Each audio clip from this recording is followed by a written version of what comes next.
Vamos lá. Queridão, olha só. Um outro assunto muito relevante também para esse teu estudo é o estudo da calorimetria. O que é o assunto da calorimetria?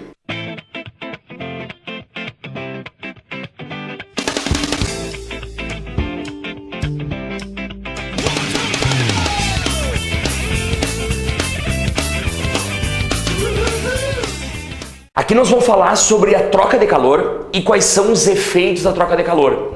E uma coisa, tá lembrado qual é o conceito de calor?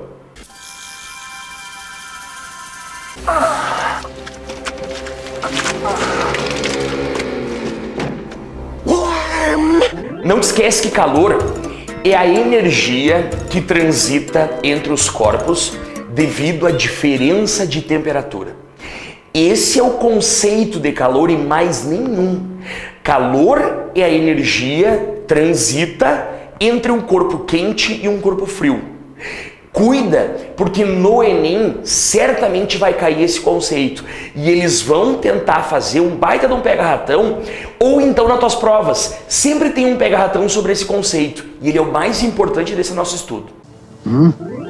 Quando um corpo troca energia na forma de calor, essa energia pode produzir dois efeitos. Quais são eles? Variação de temperatura ou mudança de estado. Mas aí que vem a questão. Por que hora varia a temperatura e por que hora varia o estado? Pelo seguinte motivo, gente. Quando um corpo está trocando energia na forma de calor, as moléculas vão aumentando a vibração ou vão diminuindo a vibração. Esse aumento ou redução de vibração provoca automaticamente uma mudança de temperatura. Então o nosso raciocínio é muito prático.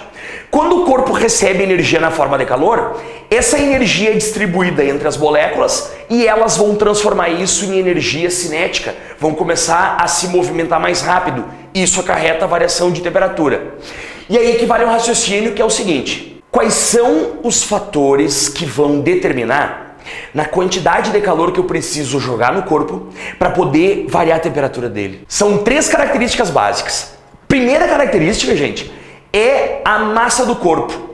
Se eu tenho um corpo de 1 grama e se eu tenho um corpo de 1000 gramas, eu vou ter que jogar calor proporcional a essa massa. O segundo fator é a variação de temperatura.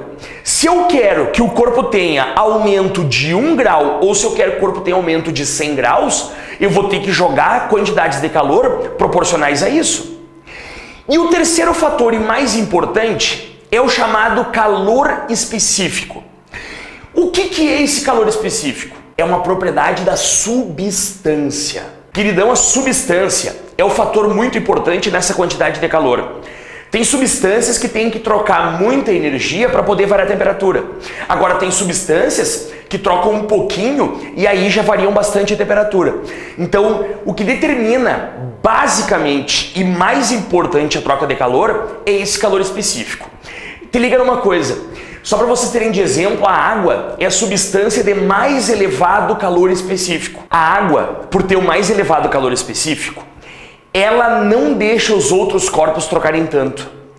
Como ela tem a maior necessidade de trocar calor, ela precisa mais energia do que os outros para poder variar a temperatura, ela regula a temperatura dos outros. Por isso que aquele queridão da geografia lá, sou eu, ele fala para vocês, onde tem muita umidade relativa do ar, a amplitude térmica é muito baixa. Por que isso? Porque a água no ambiente não deixa haver tanta variação de temperatura. A água, ela regula a temperatura dos outros corpos porque ela não deixa eles trocar devido ao seu elevado calor específico. Eita porra! Filho da puta! Sim, mas o Boboca pegou um balde cheio d'água e aí botou em cima. Então te liga que esses três fatores são muito importantes para a troca de calor. Massa do corpo, variação de temperatura e a substância. Te atenta aí. O segundo efeito da troca de calor é a mudança de estado. Queridão, presta atenção numa coisa. Por que existe a mudança de estado?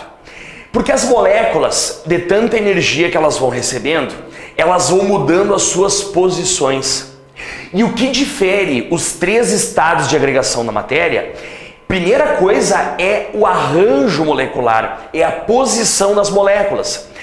À medida que eu vou indo do estado sólido para o estado de vapor, as moléculas vão armazenando energia e elas vão se afastando cada vez mais umas das outras. E esse afastamento acaba fazendo com que o corpo tenha essa mudança de estado, do sólido para o vapor. A energia que está associada à mudança de estado é o calor.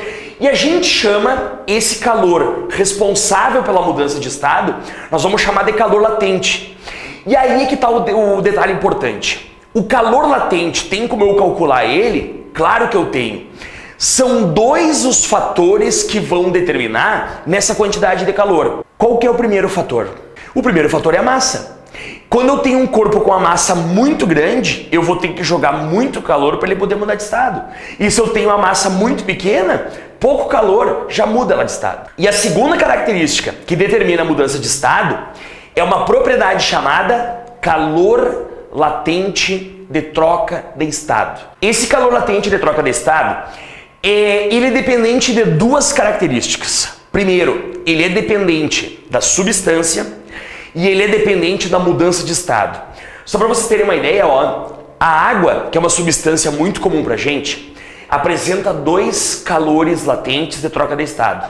Um para fusão e um para ebulição. Qualquer outra substância também vai ter isso. Então fica ligado justamente por esse fato. O calor latente, ele é dependente da substância e de qual mudança de estado a substância vai estar participando. Fica atento, porque essas duas energias da forma de calor, elas podem ser trabalhadas em conjunto. Por exemplo, algum exercício que questione para ti se um corpo que vai ser aquecido de menos 10 até 80 graus Celsius. E vamos supor que esse corpo é água. A menos 10, tu tem água no estado sólido. E a água no estado sólido, ela vai começar a derreter em pressão normal, de 1 atm ao nível do mar, a 0 graus Celsius.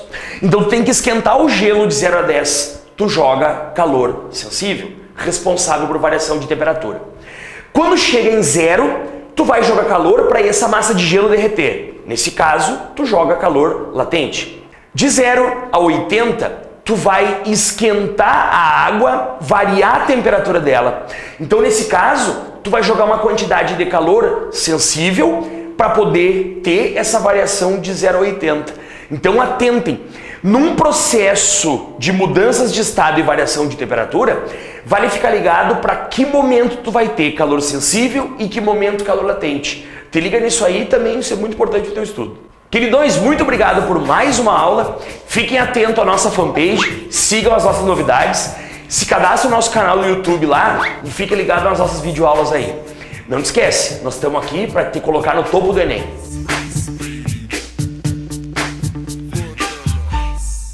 Yo, man, let's get out of here.